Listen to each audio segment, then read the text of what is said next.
প্রায় ১৩ বছরের গৃহযুদ্ধ শেষে নিজ দেশে ফিরছেন সিরিয়ার মানুষ। প্রতিদিনই তুরস্ক থেকে সিরিয়ায় ঢুকছেন ১,০০০ থেকে ১,২০০ সিরীয়। গেল নভেম্বরে প্রেসিডেন্ট বাশার আল আসাদের পতনের পর এখন পর্যন্ত দেশটিতে ফিরছেন প্রায় ২ লাখ সিরীয়। সমৃদ্ধ দেশ ও নতুন জীবনের আশায় নিজ দেশে ফিরছেন তারা। আরও জানাচ্ছেন ঋতু সাহা।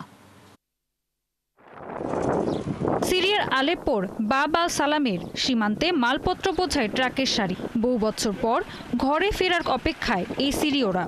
এদেরই একজন আহমেদ আল হাদিদ প্রায় ১০ বছর আগে যুদ্ধবিধ্বস্ত সিরিয়া থেকে পালিয়ে আশ্রয় নিয়েছিলেন তুরস্কের মার্সিন শহরে। এখন সমৃদ্ধ সিরিয়ার প্রত্যাশা নিয়ে দেশে ফিরছেন তিনি। ২০১৫ সালে সিরিয়া ছেড়ে তুরস্কের মার্সিনে চলে যাই।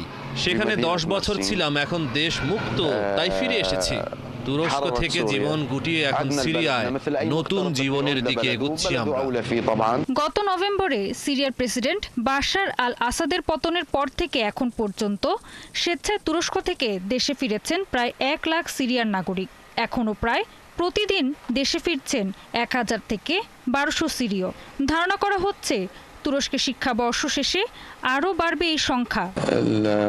স্বেচ্ছায় ফেরার প্রক্রিয়া ২৪ ঘন্টায় খোলা। আমরা একটি দক্ষ টিম নিয়োগ দিয়েছি যারা পুরোপুরি প্রস্তুত। ফিরে আসা মানুষের যাতে কাগজপত্রের ঝামেলায় পড়তে না হয় বা বেশি অপেক্ষা করতে না হয়। সিরিয়ায় ২০১১ সালের গণবিক্ষোভের জেরে ছড়িয়ে পড়া গৃহযুদ্ধের কারণে দেশ ছেড়ে পালাতে বাধ্য হন লাখ লাখ মানুষ। তারা আশ্রয় নেন তুরস্ক, লেবানন, জর্ডান সহ অন্যান্য দেশে।